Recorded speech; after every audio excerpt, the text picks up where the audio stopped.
The world isn't a fair place, we all know that, but in today's webtoon this becomes even more apparent. I present to you the stellar Swordmaster, a relatively new webtoon with only 12 chapters at the time of this recording. However, for my first impression, we will only take a look at the first 5 chapters. But let us start talking about the stellar Swordmaster for real now.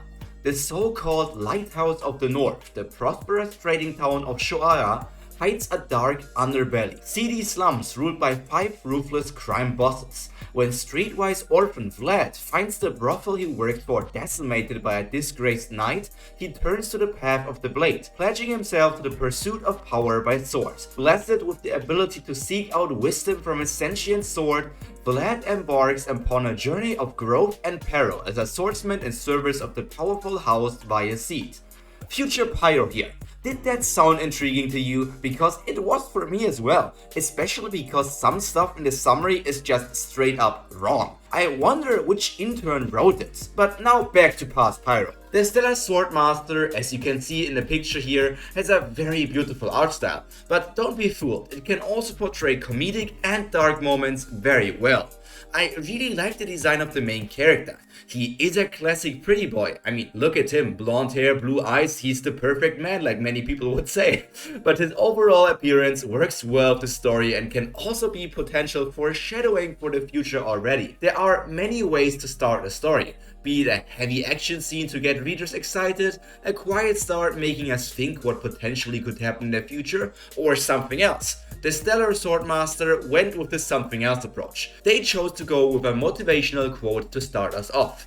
It doesn't matter if you aren't high up in the sky, or if you are stuck unseen in the squalor of a slum. As long as you want to shine, as long as you still have light within your heart. If you do, then you're a star. As of right now, I don't know anything about the story and I have no expectations either. But this quote, it's just beautiful. No matter how hard something appears to be, and no matter from where you came from, as long as you have passion for what you are doing, that makes you someone special. That is how I understand this quote, and it's just perfect. However, now we can really get into the story. And my first question will be, how important will this female character be? Please let her be relevant besides being a love interest. I like her snappy personality and don't want it to go to waste for just being a one-off character. There's a lot of subtle world building and character introductions going on. If you just fly through the chapter, you can miss a lot of details just in chapter 1 already, and I like these kind of things. Our main character sure is proficient in intimidation. Charisma of 18 at least. Okay, maybe it's not intimidation, but another charisma-based skill, but one thing is for sure, he is quite charismatic, and I like that. Currently, I'm not entirely sure how old Vlad, the protagonist, exactly is, but he acts very mature at least. So far, we are only in the slums of one city, but the world still seems massive. It is portrayed in a way that makes the reader excited to see more. The main character being enjoyable to follow is also a big plus. A very strong start. The first chapter characterized Vlad very well. He is filled with ambition, but seems like a good-hearted person as well. He is by no means overpowered. His stats are just overall good, at least +2s all across the board. Being daring and confident is something that is important in the slums, even if you are up against one of the bosses of the area. One cool little detail is that stronger and more relevant characters have a certain shine in their eyes that the mob characters just don't have. Every story needs to have something to pull in potential readers. For me, the world building aspect was already enough, and I hope they keep it up. For others, it might be the mysterious voice talking in the head of the main character.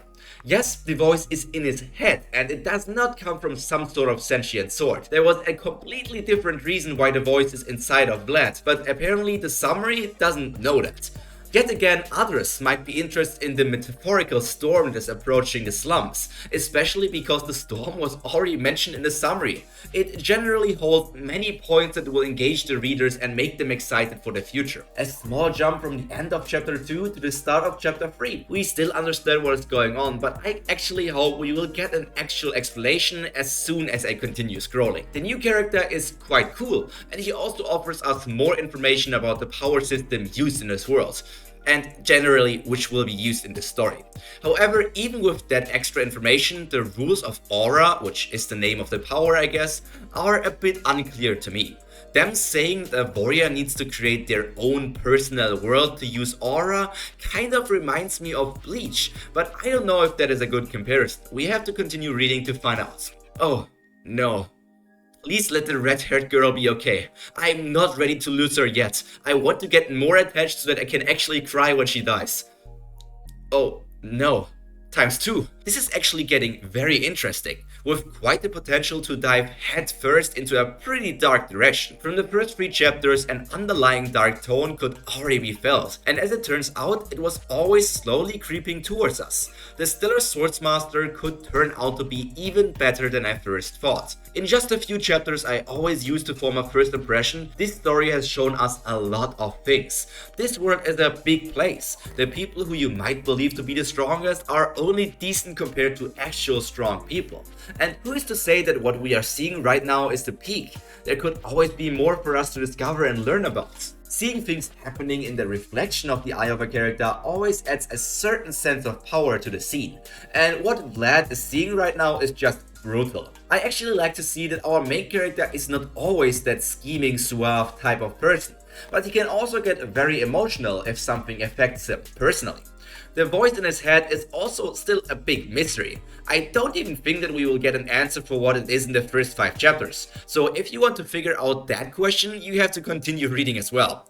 From now on, the slums of Schoarra will change drastically. The first 5 chapters were a good prologue to set the feeling for the story. And yet, we still even haven't seen everything that was mentioned in the summary of the stellar Swordsmaster. Vlad is a cool protagonist, who now has a motivation to grow stronger. And he will not be alone on that quest. He already has companions he can trust and will most likely find other allies in the future.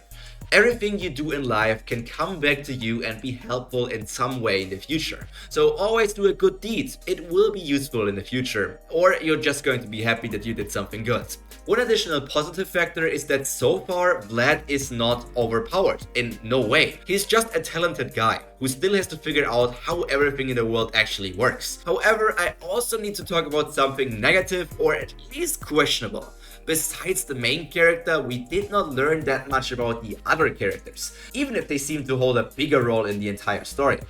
Obviously, it is hard to achieve that in just 5 chapters, and the plot was written well enough to at least care a bit or be intrigued by the side characters. But still, one of my hopes for the stellar Swordmaster is that in the future we will get better characterization for secondary characters. Looking at how the summary says that Vlad will join a powerful House Vayezid as some sort of knight maybe, I at least expect one member of that family to be highly relevant, maybe even turning out to be our deuteragonist, our secondary protagonist. I am not entirely sure if my ranking for this webtoon is clear after watching this video, but overall I really enjoyed the stellar Swordmaster, and so far it is different to other new webtoons. For example, there is no system of any kind, and it is not an isekai either. However, there are some theories that the mysterious voice could be the main character from the future. I don't know how that would really work, but I don't care about that right now. Without further ado, let me tell you about where I put this story on a scale from F to SS. The stellar Swordmaster received an S+ from me, putting it in 3rd place of the webtoons I started in 2024. It for sure is good enough to give it at least a chance. If you want to know which story and why it is in the first place, you have to watch this video. See you out there. Pyro out. Bye.